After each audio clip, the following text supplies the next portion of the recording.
Ya udah diedit. Editor tolong dipotong di sini ya. Editornya siapa kita nggak tahu lagi.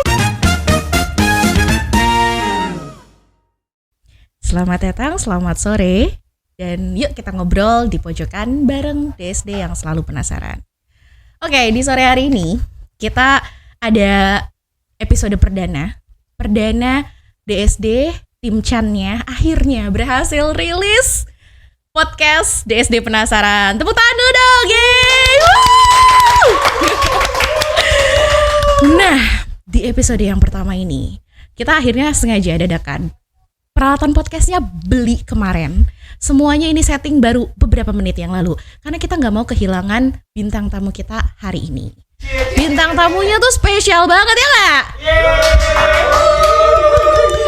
Bintang tamunya tuh spesial banget karena dia adalah salah satu dari kebanggaannya DSD. Yang mulai besok dia nggak akan masuk kantor lagi sih. Dipecat? Bukan. Tapi dia bakalan berangkat ke Amerika Serikat untuk menempuh pendidikan di Harvard University. Yuk kita langsung aja kita sambut Rifki Aulanisa. Selamat datang Elsa. Halo Kak Kiki. Hai Elsa, tahu gak sih ini peralatan podcastnya tuh baru beli banget kemarin. Demi cakep banget Elsa. Asik. Iya, gitu. Untung udah punya banyak barang yang warnanya oranye. Jadinya matching ya. Iya. Semuanya on set. Betul banget.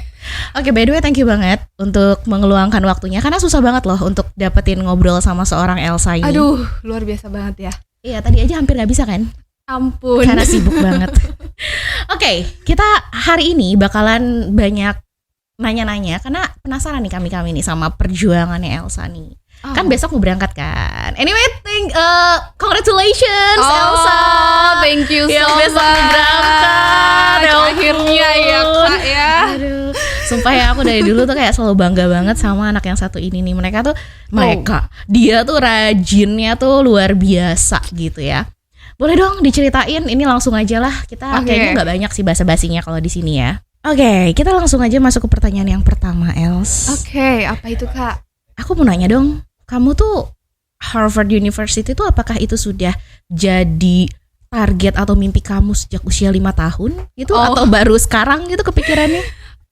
Sebenarnya ini tuh plan yang cukup impulsif ya Kak ya. Karena dari dulu tuh aku gak pernah kepikiran buat daftar ke Harvard. Gitu. Sebenarnya semuanya Harvardnya itu impulsif ya. Oke, lanjut. Sebenarnya semuanya itu dimulai dari zaman aku kelas 10. Aku dulu tuh sebenarnya suka banget baca buku, novel. Tapi ibu aku tuh ngerasa kalau aku baca novel tuh kayak main-main. Karena kalau baca buku itu ya buku pelajaran. I see. Ya. Definition of buku itu adalah buku pelajaran. Betul. Terus. Jadi kalau baca novel tuh aku suka diam-diam waktu di sekolahan. Oh, baca novelnya justru di sekolahan. Iya. Baik. Gitu. Oke, lanjut. Nah waktu itu aku dapet satu novel pinjem juga dari teman. Novelnya dari D. Lestari kalau tahu gitu. Nah dari situ. Judulnya apa nih by the way? Ada di bawah sini. Loh, gimana kamu gak hafal judulnya ya, curiga? Ada pokoknya, enggak lah, ada lah pokoknya. Oke. Nah di situ itu ada nyebut sebuah kampus. Dan disitulah aku mulai tertarik dengan kampus ini, yang mana itu adalah kampus yang ternyata saat ini tuh kampus terbaik di dunia. Aku nggak akan sebut namanya. Jadi dari kelas 10 itu aku bermimpi untuk bisa masuk ke situ. Oh, bukan Harvard. I see. Jadi di kelas 10 betul. Gara-gara buku itu kamu jadi tertarik untuk masuk ke satu university yang ternyata dia number 1 in the world. Betul. Gitu. Terus dari situ aku mulai nyusun plan ya Kak buat long term education goal aku. Kelas 10?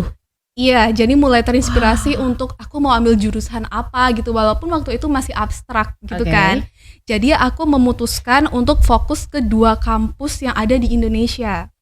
Yang mana itu bukan alma materku, alma mater kita waktu kuliah D4 dulu bukan, tentu bukan. Tapi ada 2 yang benar-benar pengen aku fokus perjuangin biar aku bisa masuk ke sebuah kampus yang aku baca di novel itu gitu. I see. Cuman nggak semua rencana itu berjalan mulus ya.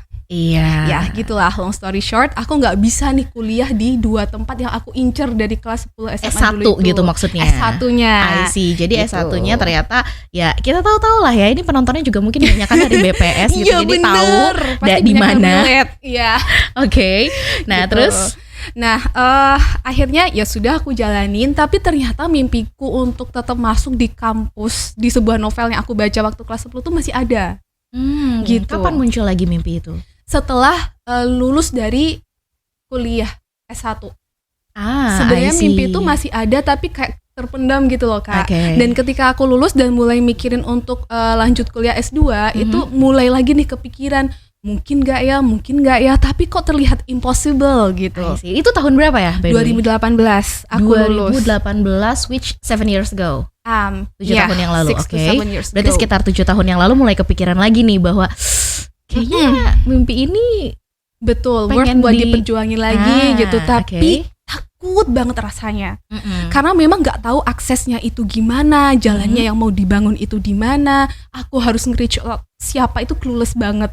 Bener-bener kayak ketutup di sebuah dinding yang nggak ada pintunya gitu. I see. Tapi aku ngerasa lucu ya kalau misalnya aku bisa masuk sana gitu, kayak unpredictable banget itu. Oke. Itu bukan Harvard BTW ya. Iya, Masih ini kampus masih yang talking university number 1 yang kamu baca di kelas 10 tadi. Kelas 10 tadi Oke. gitu. Nah, long story short, pandemi di tahun 2020 itu. Nah, itu adalah momen ketika aku bosen dan mulai fokus ngejar ke education aku buat prepare, karena aku merasa kalau aku pengen kuliah di tempat yang bagus itu persiapannya nggak bisa setahun jadi gitu.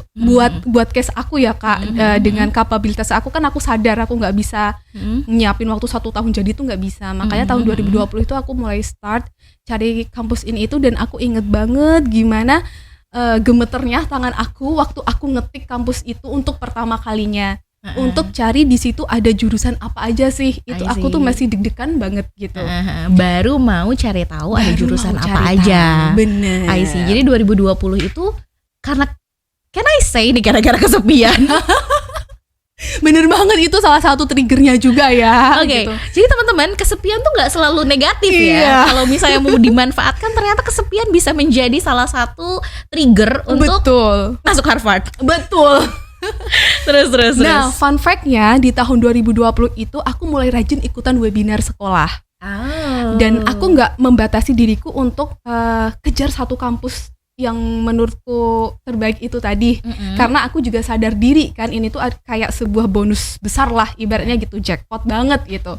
Akhirnya disitulah pertama kalinya aku ikut webinarnya HISA. HISA itu adalah Harvard Indonesian Student Association. Oh, I see. Kebetulan yang ngisi webinarnya itu juga dari Harvard Kennedy School, yang mana itu programku saat ini. Oke. Tapi waktu itu nggak ada keinginan buatku buat sekolah di Harvard, karena Terus tujuanku masih beda. ikutan webinarnya itu gimana tuh ceritanya? Maksudnya kenapa tiba-tiba tertarik? Karena aku merasa aku terkurung di sebuah ruangan yang nggak ada pintunya tadi, Kak. Oke. Jadi aku nggak tahu siapa-siapa. So the only decision that I made is to build my own door. Karena aku nggak punya pintu, karena aku nggak punya akses. Jadi satu-satunya cara yang ada di pikiranku waktu itu ya aku bikin pintuku sendiri gitu. I see. Caranya You gimana? started to break the wall. Betul. Ya. Oke. Caranya gimana? Ya udah keluar gitu. Kalau aku nggak berani jalan keluar dan nyari sendiri, aku nggak akan dapetin apa-apa gitu. Simply karena nggak punya role model saat itu, Kak. Makanya itu mulai pelan-pelan dibangun gitu. Salah satu contohnya yang webinar tadi gitu. Ikutan webinar kayak gitu. Nah, mulai dari situ long story short, di tahun depannya aku gabung di sebuah komunitas. Komunitasnya Apa tuh? itu ternyata salah satu membernya itu adalah anak Harvard yang aku tonton di webinarnya tahun 2020 tadi. Oh, ternyata dia anggota dari komunitas Betul. itu. Iya, tanpa aku tahu, Kak. Boleh di-spill gak sih komunitasnya apa? Komunitasnya dulu namanya Aparatur Muda ID. Jadi Aparatur Muda ID, betul. Sekarang masih ada nggak komunitasnya? Aduh, sekarang membernya sudah menjadi Bubar. orang-orang yang sangat penting Oh, di baik. instansinya. Udah jadi pejabat semua. Betul. Baik. Jadi sudah tidak muda lagi. Oh, jadi mungkin bisa berubah jadi aparatur Begitu. pejabat Bisa jadi Indonesia. Atau Kak Kiki mungkin ada Chan pengen bikin Enggak, makasih. Oh. Change Agent Siapa Network-nya tahu ya. DSD udah sibuk banget sama kegiatannya kita. Iya. Betul. Nah, Terus? ya itu.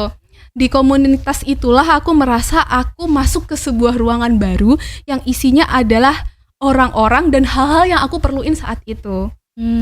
Di situ ada teman-teman yang kuliahnya di Harvard tadi, ada yang di LSI, ada yang di Columbia, ada yang pergi ke Cambridge. Jadi aku mulai merasa kalau kampus-kampus itu rasanya tuh dekat sama aku walaupun rasanya juga takut banget gitu, Kak. Disitulah mindset aku mulai berubah gitu. Oke. Aku menemukan bahwa ternyata ketika kamu mendekatkan mimpi kamu ke kamu, itu yang tadinya mungkin jauh, berasanya itu sulit digapai, ketika itu ternyata kamu cemplung ke situ, it looks more like possible. Is it like that? Okay. Betul banget. Rasanya tuh jadi kayak deket banget, walaupun juga takut banget gitu. Tapi seenggaknya di situ aku tahu, aku dapat sosok real, dapat temen yang benar-benar dekat dan itu bisa jadi role model aku. Akhirnya disitulah aku punya akses. Itu kata kuncinya, akses. Oke.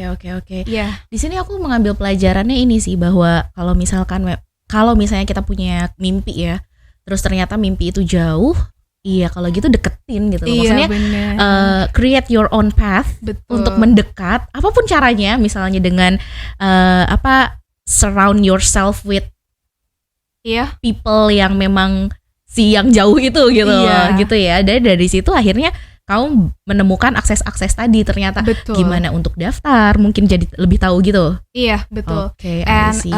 Terus kamu daftarnya jadi ke mana? Jadi waktu itu setelah pasti kontemplasi dulu ya, Kak ya. Sebenarnya apa yang bertapa di gua apa betul. Apa yang aku butuhin. Terus kita tahu kan juga dinamika kebijakan yang ada di kantor internal kita gitu. Akhirnya saya sempat ganti jurusan lah ya waktu itu. Yang awalnya pengen ini jadi berubah ke sini, yang akhirnya sih nggak bisa idealis gitu, Kak. Tapi tetap satu mimpi kampus tadi itu tetap pengen aku perjuangin sampai akhirnya aku daftar ke beasiswa aku. Boleh di-spill, Kak? Boleh dong. Jadi kamu beasiswanya apa nih? Jadi di tahun 2023 aku daftar ke LPDP. Dan itu aku masih memasukkan satu kampus yang memang pengen aku kejar tadi gitu. One shot nih LPDP-nya? LPDP-nya alhamdulillah waktu itu one shot di tahap 2 2023 gitu. Itu aku ambil rumpunnya policy. Cuman karena aku pengen fokus ke teknologi policy, jadi memang aku ngambilnya itu lewat CSI.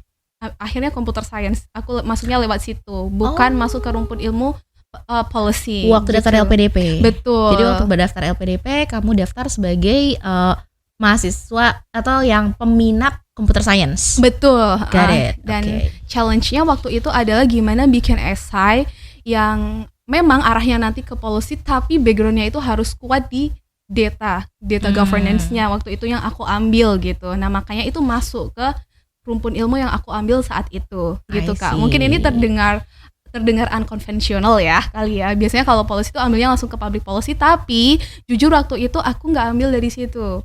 Tapi di 3 kampus aku itu memang ada polisinya yang aku daftar di LPDP waktu itu, termasuk satu kampus yang ada di Novel tadi. Tetap aku kejar saat itu. Jadi waktu itu kamu ngambil 3 university itu, salah satunya Harvard, terus yang tidak, Harvard tuh bahkan tidak ada di daftar kampus yang waktu itu aku ajukan ke LPDP. Really? Oke, aku belum kepikiran. 3 ini tuh satu yang dream kamu. Iya. Terus yang satu lagi itu aku ambil pure data science sih, Kak, waktu itu agak mix.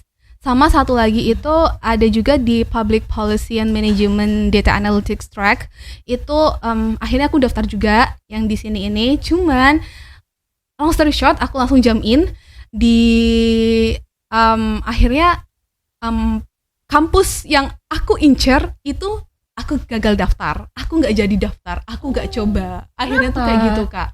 Nah, ini lucu karena setelah aku daftar LPDP, aku mulai rajin ikut webinar sessionnya kampus itu. Oke. Dari situ aku baru tahu kalau mereka hanya ambil 17 sampai 22 mahasiswa aja per cohort. I see. So you count the possibilities. Yeah, I count the possibilities dan by numbers itu udah impossible. Aku tahu banget. nggak apa-apa sih sebenarnya, coba nggak apa-apa gitu. Cuman akhirnya waktu itu aku cari cara gimana caranya aku biar bisa tetap masuk kampus ini tapi lewat jalan lain. Okay, that's why you like Harvard pop up in your mind gitu. Betul. Itu sebenarnya kenapa Harvard itu impulsif tuh, maksudnya itu bukan karena sombong banget ya bilang Harvard itu hanya impulsif, enggak, karena memang aku prepare untuk ini masih sombong sih by the way ya. Jadi Harvard adalah cara lain untuk dia bisa sekolah atau bisa memperoleh akses ke dream university-nya ya.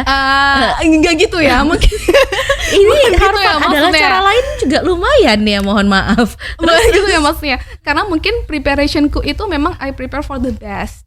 Jadi ketika bilang masa sih Harvard itu impulsif bla bla bla gitu. Ya sebenarnya enggak yang tiba-tiba aku daftar dan keterima juga enggak, tapi karena aku juga prepare Harvardnya itu sama ya kadarnya. Jadi ketika aku daftar itu juga aku udah ready gitu.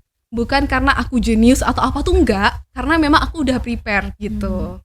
Oke, jadi ternyata kita jadi tahu nih ya, ternyata impulsive story of Harvard-nya ya. Nah, tapi mungkin gini ya, banyak orang yang, ini mungkin buat teman-teman di BPS terutama, mungkin banyak orang yang melihat Harvard adalah something impossible, atau university yang let's say top 5, top gitu kan, apalagi di United States gitu kan, itu mungkin something yang kayaknya itu mimpi aja nggak berani gitu kan.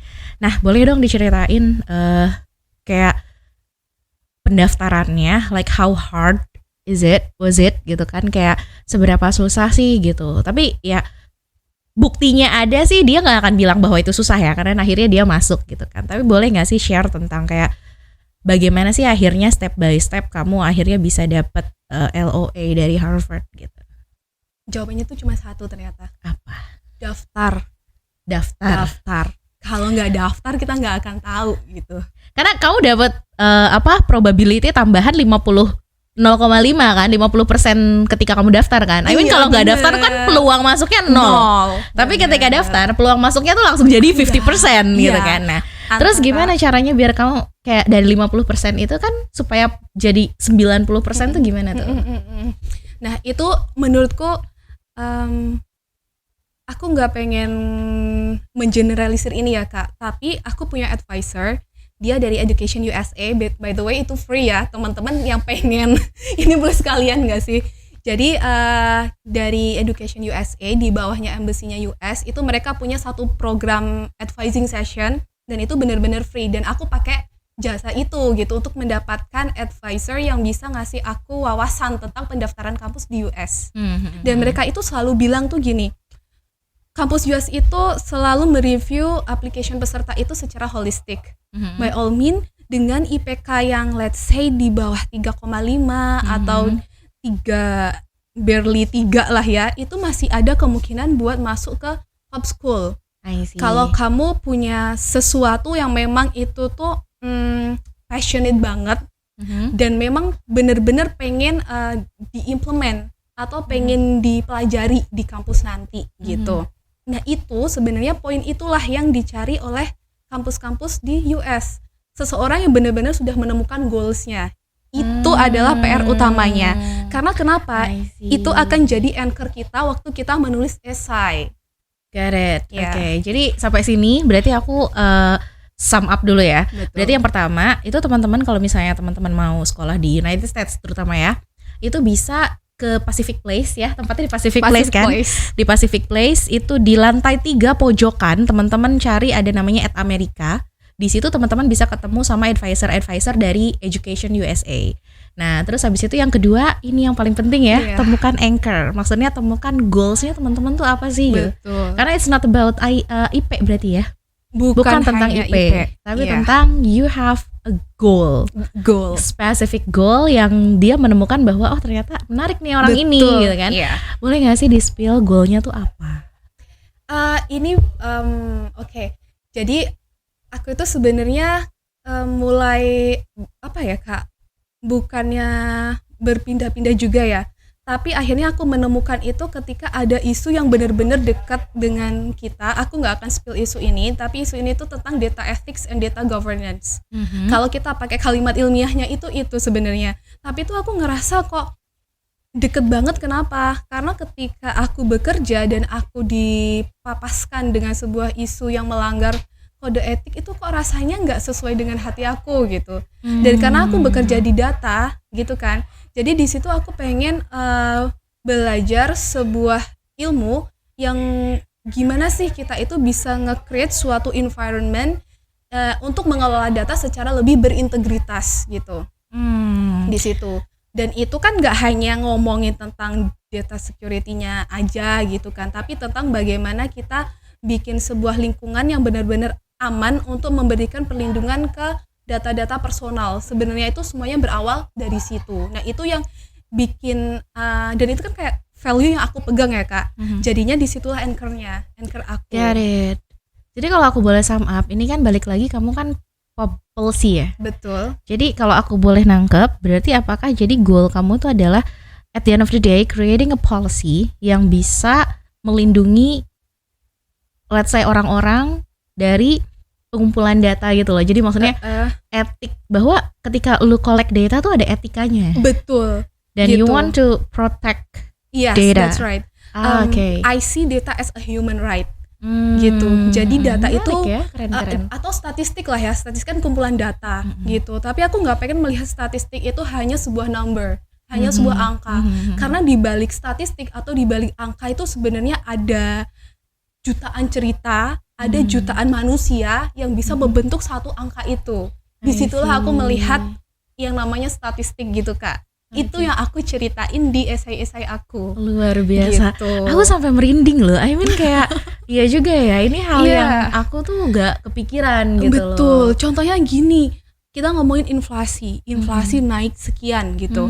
Iya oke, itu bermanfaat untuk menyusun kebijakan ekonomi makro, I know gitu. Tapi kita dapat angka itu kan kita datang ke lapangan ya, kita dengerin orang, kita dengerin ceritanya mereka gitu. Dari situlah kan kita bisa dapat data-data yang akhirnya kita olah menjadi angka inflasi gitu. Berarti di balik angka inflasi itu ada jutaan cerita orang dong. Dan orang ini kan makhluk hidup ya, kita sesama kita gitu. So that's the humanity behind numbers. Di situ sebenarnya value yang aku pegang. Gitu. Itulah anchor-nya. Dan uniknya lagi, SIUS tuh unik ya Kak ya gitu. Jadi SIUS tuh bukan esai yang sangat straightforward bahas something scientific, tapi ceritanya itu lebih naratif. Dan again aku suka baca novel, jadi nulis SIUS tuh biasanya tuh kayak ngedongeng gitu. Nah di setelah aku sukanya Kak. I see. Ya jadi bagaimana kamu menarasikan goalnya itu menjadi sebuah cerita yang lebih menarik gitu ya. Yes. Oke, luar biasa ya, sampai merinding ya. Memang beda emang ngomong sama anak Harvard. Aduh, ya mungkin itu tips buat teman-teman yang pengen masuk ke US, cara menulis esainya itu dengan bercerita. I see.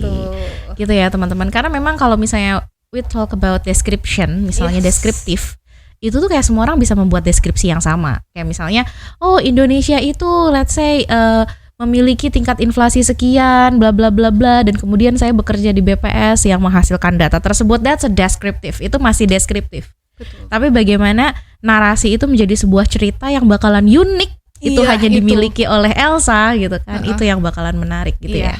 Dan the more personal the story that you brings, itu akan lebih menarik dibaca oleh para reviewer. Bener. Luar biasa. Oke. Tadi itu kan cerita tentang ke belakang, ya kan? Bagaimana kamu akhirnya bisa masuk Harvard. Nah, sekarang aku penasaran dong. Apa nih? Kan sebentar lagi mau ke US nih. Oh my god, are you so excited? Banget. Nah, mau ke US, is it the first time? Iya.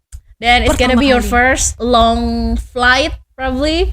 Right. Oke, jadi kau apa nih? Apa yang buat kamu excited banget tentang keberangkatan kamu nih? Oke, jadi aku tuh banyak nge-save reels Oke. di Instagram aku Reels tentang apa? bucket list Boston. Oh, bucket list Boston. Apa Iya. aja? Kamu mau kemana?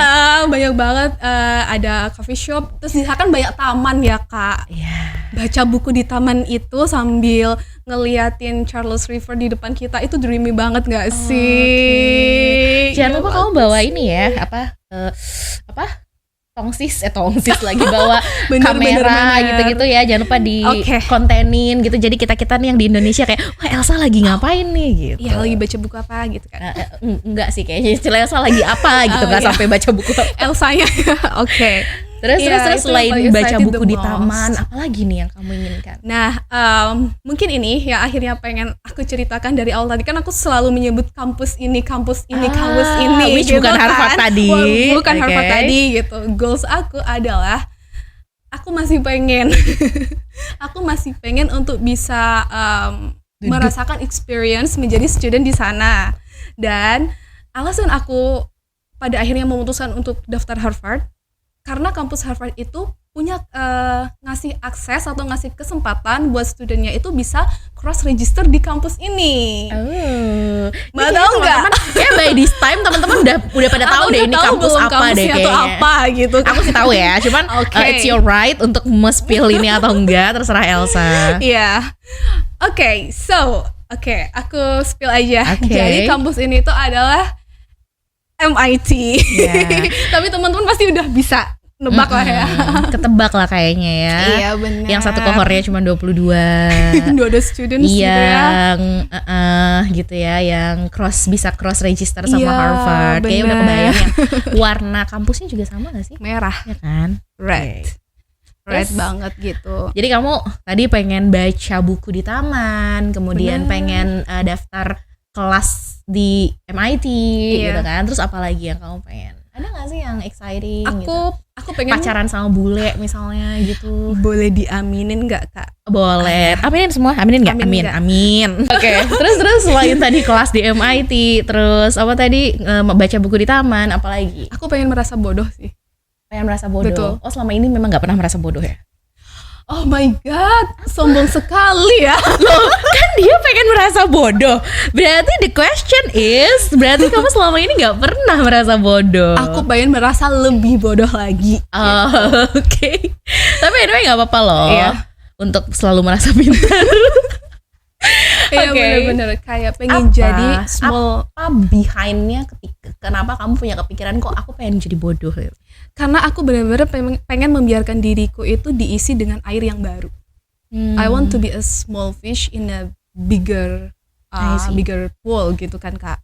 Jadi aku tahu perjalanan academically ya Kak, itu akan sangat menantang karena aku bener-bener akhirnya ambil murni public policy, yang mana itu nanti akan belajar tentang politics, akan belajar tentang negotiation, yang aku yakin anak-anaknya itu adalah anak-anak yang dulunya itu lomba debate gitu, sedangkan aku bukan gitu kan.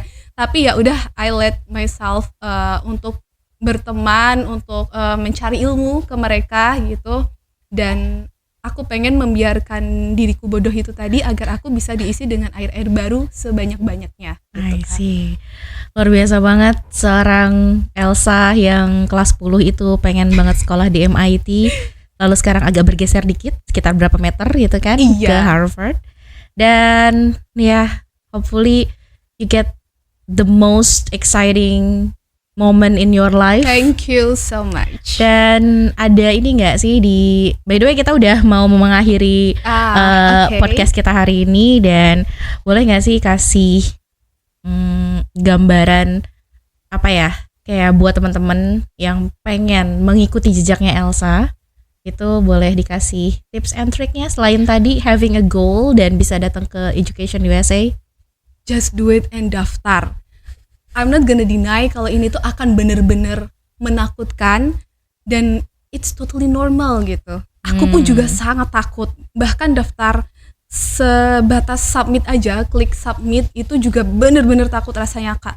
But at the end of the day itu hanya perkara kita klik tombol submit atau enggak kan. Di situ. Dan bener tadi change-nya itu akan jadi 50-50. Dari yang awalnya nol banget kalau kita nggak daftar sama sekali, terus sekarang jadi 50-50 antara keterima dan enggak gitu kan Kak. Nah jadi itu aja, just do it gitu. Just Klik do it. tombol submit itu tadi. Just do it gitu. and beli sepatu Nike gitu ya. Ya ampun, ini nggak di endorse ya soalnya. Halo Nike. Halo Nike, dia mau berangkat ke US, barangkali mau disponsori gitu kan. Udah punya sepatu belum?